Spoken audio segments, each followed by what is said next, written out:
Welcome back, everybody. This is John with SwingFit. So have you ever wondered if there's any truth behind this club fitting stuff? I mean, can it actually help you play better golf? Or is it nothing more than just smoke and mirrors? Well, if that thought has ever crossed your mind, or maybe you've had a seed that's been planted by a friend, colleague, or coworker, then I can assure you today is a great day, because we're going to peel back the layers to help you understand one of the many ways a club fitter can help you take your game to another level while also helping you unlock your gear's full potential. So whether you're in the market for brand new clubs or just want to breathe new life into your existing sticks, in today's video, we're going to help you understand how club fitting can help. So let's dive in.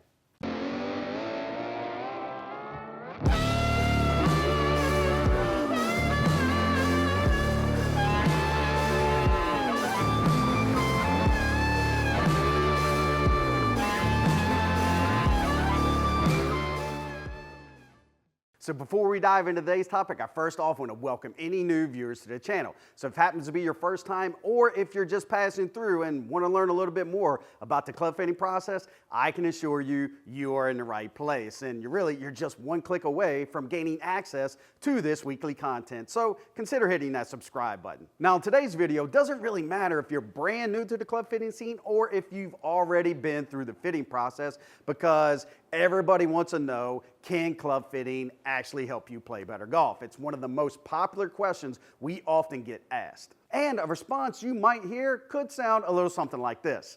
Club fitting is where a club fitter will help you test and try different club heads, match it up with different golf shafts, to not only help you find the best combination to drop your score and lower your handicap, but to also help you hit it a little straighter, a little tighter, and farther. And although there's nothing really wrong with this response, I have received several remarks and feedback from our customers that says that it almost implies that if you go through the fitting process, you're never going to have a bad shot or never have a bad round. And quite honestly, we know that's not the case. So with that said, here's a response I like to share. Club fitting is where a club fitter will take specific club heads, pair them up with certain golf shafts in order to change how the golf club performs and feels when you swing it.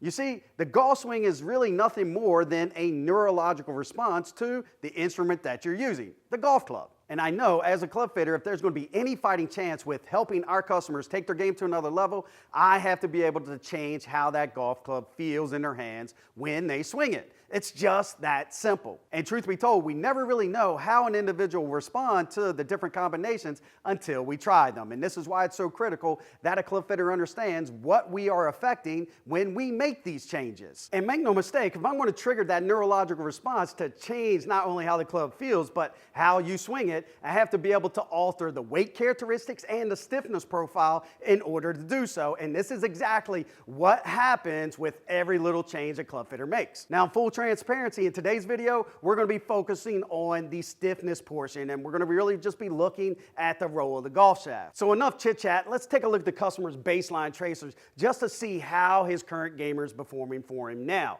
The customer is currently playing the SIM2 Max 10.5 degree driver from last year, and he's got it paired with the stock Ventus 6S shaft. Now, this club actually did really, really well for him, and he hit some pretty decent shots, but he's concerned that he's just not hitting the ball as far as he potentially can. And when I look at the numbers, I know there's definitely something left in the tank here. So we got to figure out what's really going on, and I'm suspecting that it's probably something with the golf shaft and the head. So let's take a look at the numbers. And just as I suspected, there's really nothing I like about the current gamer. Now, full disclosure, customer won this gamer in a contest last year, never been custom fit, just said he never liked the way it felt and just really didn't even like the look. So he didn't even want me to do a retrofit on this, because I'm pretty sure if I could just find a better dance partner, I could breathe new life into it. But he's more interested in the brand new Taylormade product. So that's the direction, that's my marching orders, that's where we're going to head. But let's take a look. So when we look at input versus output, I mean, its best input was 103, best output 144. I mean, that's only, 41 mile an hour separation. I know there's something going on here. Spin was a little on the low side. I mean, he had this one that actually ballooned up to this 241 carry. I mean, that was his best carry, but look at that apex. I mean, 140 in the air and landing at 47, pretty damn good chance that he's going to see his pitch mark when he goes up. He's not getting any roll regardless of what foresight says. I know at that landing angle, it's landing and just stopping, okay? But here is the reason and explanation of why we're not getting the great energy transfer. So take a look at this screenshot. Look at the stand pattern. Now this strike pattern is all over the place, and this is my #1 indicator that the golf shaft is not the best fit for the customer. I mean, so if I'm gonna have a fighting chance, I gotta find the best golf shaft that's gonna create the timing to tighten up that strike pattern. So here's what we're gonna try to shift into next. We're gonna actually put the customer in the SIM Max 2 driver, 12 degrees of loft, and I'm gonna turn loft all the way down to keep that face open, because I know it has a little bit of a tendency to actually work the ball a little right to left. So I wanna keep that face open as much as I possibly can, and I'm gonna actually put him in the Ventus Red shaft. It's a little stiffer in the handle, but a little bit more active tip. So I just wanna see how the customer responds to this feel. So let's take a look.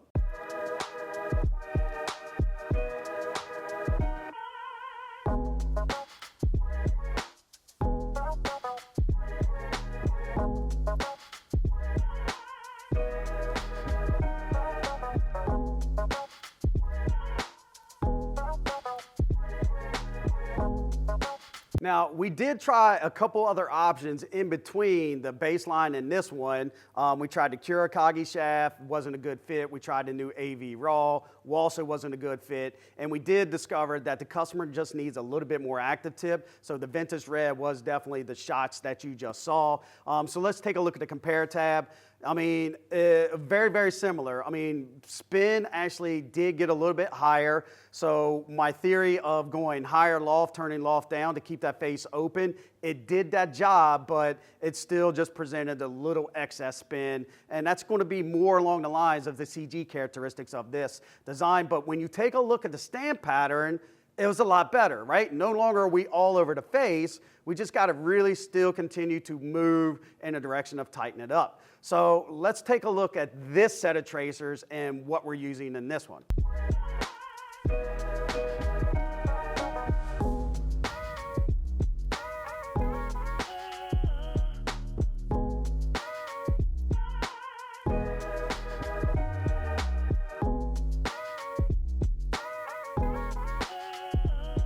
So in that series of shots, we switched it up. We changed the head and the golf shaft. So we took loft down. We went with the 10.5 degree lofted version. We still took loft sleeve down in order to keep that face open to work with the customer's natural tendency of left to right. And we stayed in the active tip profile. I definitely think this is the best type of bend profile for the customer. And we went with the Slay 65S. Really like this shaft, does really, really well. Stiff in the handle, but really soft in that tip section. So let's take a look at the compare tab. So ball speed did, improve, and that's because of the strike pattern. So we're almost at 144, but nowhere near 150 and where I really want to be. Launch came down and spin went up. And when you look at that top left, you can also see that apex also got a little higher. So I'm not just happy with the output. So here's what I'm thinking now. I kind of like the strike pattern that the Slay calls, because look at this stand pattern here. I mean, super, super tight. So we're going to drop the loft in a driver one more time. So we're going to pair this exact same shaft with the SIM Max 2 9 degree driver to see what kind of result we get. So let's take a look.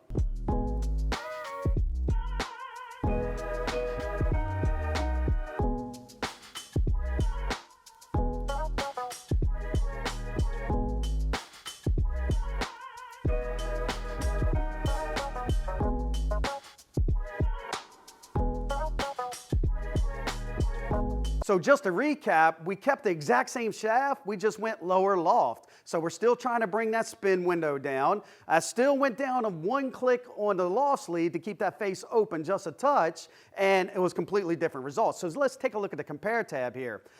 So ball speed output, identical. But, launch went up just a little bit, but look at that backspin. So once again, if you want to mitigate spin, loft is one of the number ways to do so, and that's what we've seen here. And look what it did for its distance, right? Now, it didn't really help the customer from a dispersion. When you look at that top right, his dispersion definitely is a little wider, but he's hitting the ball farther now because we was able to get the spin in check.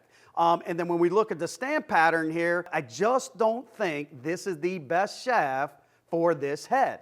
It's really, really good, just not the best dance partner for the customer. So here is what I'm thinking now. We're going to keep the exact same head, and I'm going to go back into a Fuji product, and I'm going to look at the Motore X F3 65S. So let's take a look at these tracers.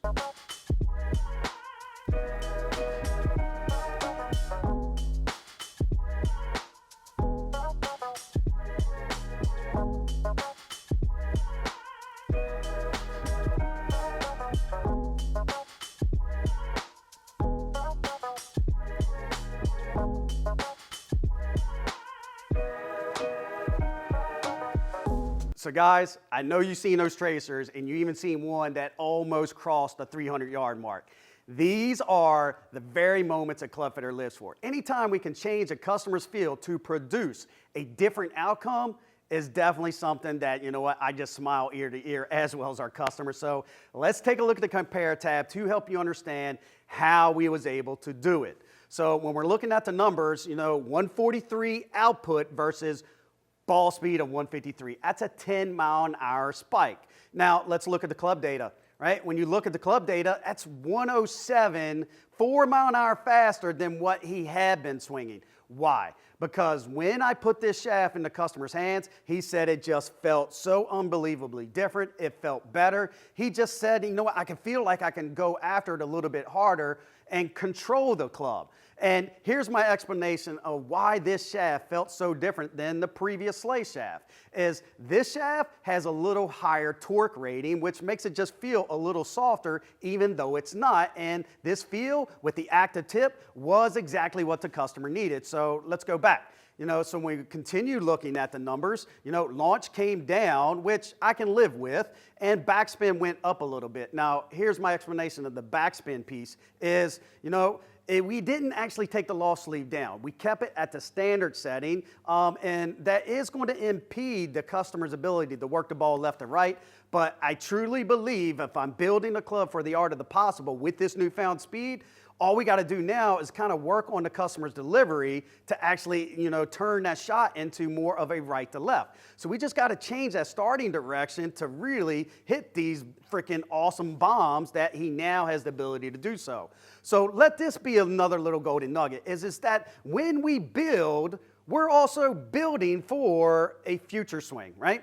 Not only do we want to help you achieve a different result, but we also want to build for the art of the possible. And just, we do know that technique is the other side of the coin. So the gear is going to help you, but, you are going to have to put in the time and effort. But these are the results that the customer is going to be able to likely see if he does put in that time. And I couldn't be happier with the ending result. And when we take a look at the stamp pattern, once again, nice and tight grouping, and it just couldn't have been a better fit. Now, as a quick recap, we tried several different heads and several different shafts in order to achieve the ending result. And although we didn't try any other products than Taylormade today, that was at the customer's request. So if you recall, customer's current gamer was last year's Taylormade SIM2 Max driver, didn't really like the look, never liked the feel, and said he loved the looks of the new Taylormade, and that's what he wanted. So although there may have been something else that worked a little better in the cabinet other than Taylormade, it just wasn't the customer's desire. And the head we settled on was the Taylormade SIM2 Max 2 driver,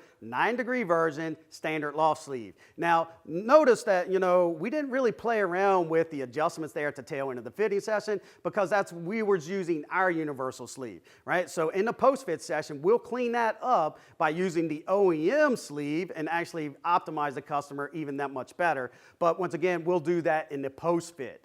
Now, in regards to the golf shaft, the best dance partner was the Fujikura Motore F3 X driver shaft. I mean, this thing has been a phenomenal shaft for us, and what really makes this thing stand apart is that higher torque rating. And once again, all that does is it creates a neurological response to make you feel and think that it's softer than it actually is. So in closing, we truly hope you found value in this information we share with you today. And if nothing else, we at least now hope you have a little better understanding of how a club fitter can make some changes through the fitting process to create that neurological response to change how the golf club performs and feels when you swing it. So if you have any questions or comments, do me a favor, leave them in the remarks below. And don't forget to take a look at one of these videos over here, because there just might be a couple golden nuggets that can help you take your game to another level. So until next week, thanks for watching.